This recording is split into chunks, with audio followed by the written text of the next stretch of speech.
Living in a relationship with someone requires a practical awareness of how to do it.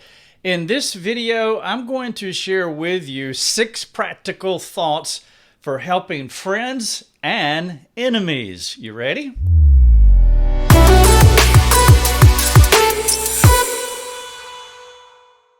Tip number 1, the doctrine of sin. Sin never takes a holiday for anyone. Each person is susceptible to sinfulness all the time, no exceptions. Satan and his demons are alive and well on planet Earth, and they are roaming about seeking whom they can devour. Your friends and family are some of the people that the devil and his minions would like to devour. For example, you may call your pastor Smith or whomever, but don't be naive, thinking his title insulates him from sin. His struggles are not unlike yours. He may even struggle more because of the weight of his office and the nature of what the job requires. If the demons could take out a leader, the temptations of sheep could motivate them to scatter. What more significant coup could the evil ones accomplish? One of the worst things you could do is to pull back from a Christian leader or any friend, assuming they are above the wiles of the evil one. The doctrine of sin does not permit anyone to live insulated from its destructiveness. And so tip number 1, the doctrine of sin. Tip number 2, a different pace. Everybody lives at a different pace. Don't assume that your friend or family member or even your enemy is moving at your pace. They could be maturing faster than you, or they could be progressing at a much slower rate. Maybe they became Christians later in life than perhaps you did. But whatever their situation, they are not moving at your pace, which means they don't think like you, they don't respond the way that you do. I regularly tell people in counseling, I don't care where you are spiritually, I just need to know where you are. It matters not to me at the moment that I'm speaking with them if the person is saved or lost. Now, please hear what I'm saying. Ultimately, it does matter. But the main thing is for me to know exactly where they are. I cannot assume where they are, and you shouldn't either. At the heart of the gospel is Jesus finding us where we were. He did not stand in heaven beckoning us to come to him. No, he took on flesh and he came to where we were so that he could take us to a better place. And so perhaps you can ask the Spirit to give you insight regarding how sin is affecting your friend, your family member, or maybe your enemy. And then that will give you your starting point as far as the journey with them with God. And so tip number 1, understand the doctrine of sin. Tip number 2, understand that everybody is at a different pace. And then tip number 3, live in reality. When you see your friend getting angry or using coarse language, or maybe they're not engaging their local church, it is a commentary on who they are at their heart level. If you discern a lack of spiritual disciplines or little affection for Christ, you are accurately understanding them. What you see is what you're going to have. It is easy to want to think the best about people and to hope the best about your friends. That is a good idea, but there has to be borders on the notion of thinking the best. Because when deep down in your gut, you know that what you are observing is only the tip of the iceberg. The behaviors in a person's life reflect their heart. And so slow down, show in-depth insight, and work the core problem. I realize that life can be so fast and it preoccupies us so much that we don't give deep and careful and reflective time to think about our friends. I realize some believers want to live also in a polite world We're good Christian folks. Don't talk about sin. If you choose not to speak into someone's life because you're too busy, too preoccupied, or too polite, you will be complicit in their sin.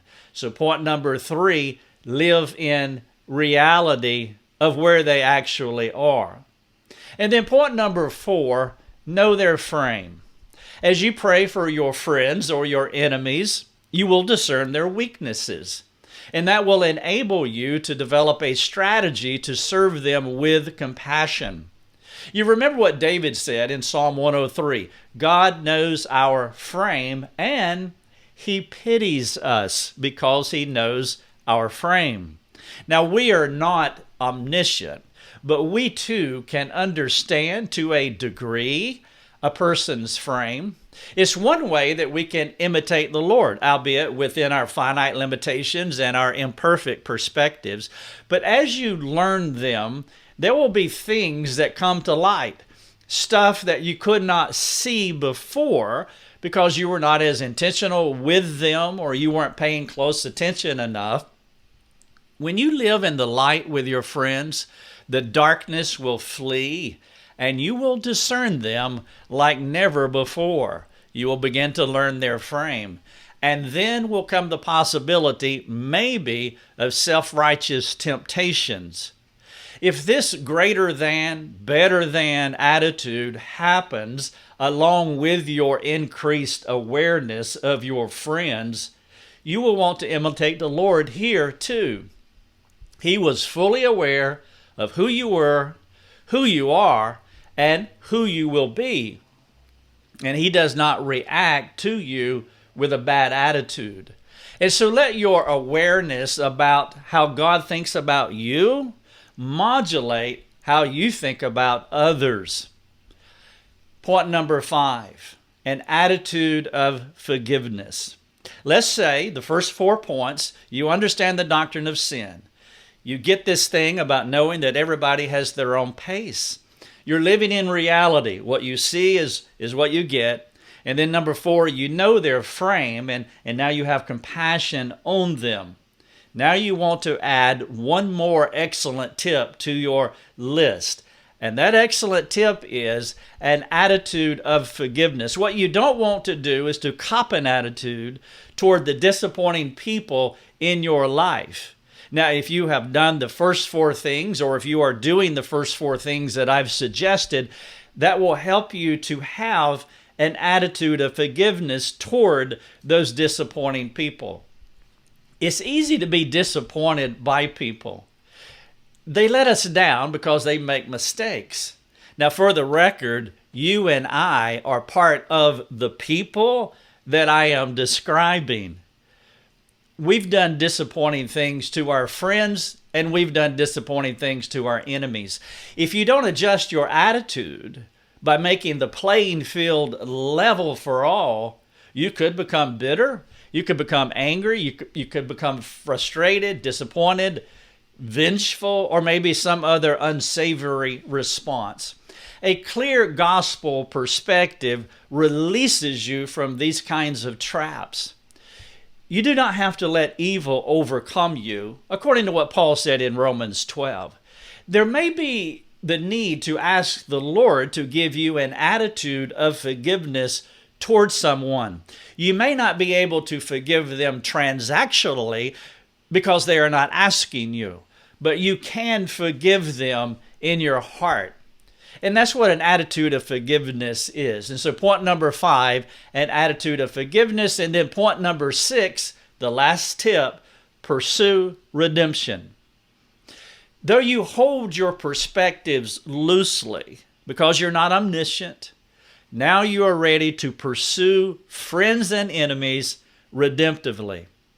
Having proper discernment while calibrating your heart will position you to act redemptively in their lives. Joseph is an excellent picture of what this looks like for us. He was for his brothers because God was with him. He was motivated to view them through a redemptive lens rather than a self-serving one. Now, of course, Jesus is our ultimate example. As he hung on the cross, he could look upon those who were putting him to death and extend an attitude of forgiveness toward them while becoming a redemptive rescuer of them. Imagine if the gospel governed your perspective on your friends. There is no telling how you may be able to speak into their lives to where they could see and experience God more powerfully. Now, perhaps as you ponder these things, maybe there are some people that you want to think about, pray about, and respond to redemptively. If you would like to read a full essay of this video, I've only given you a portion of it, but there is a 2,000-word article on our website, and the link is under this video. Now, you can choose to read the whole thing, or you can listen to the podcast. And so there is an audio version, and there's a version that you can read. Also, if you have any questions for us, we would love to serve you that way as well. We have a team of competent folks that would love to come alongside you. There's a link also in the video where you can talk to us maybe about your friends and enemies that you believe you need to help them and you want to know more. Well, then you are welcome to ask us on our free community forum.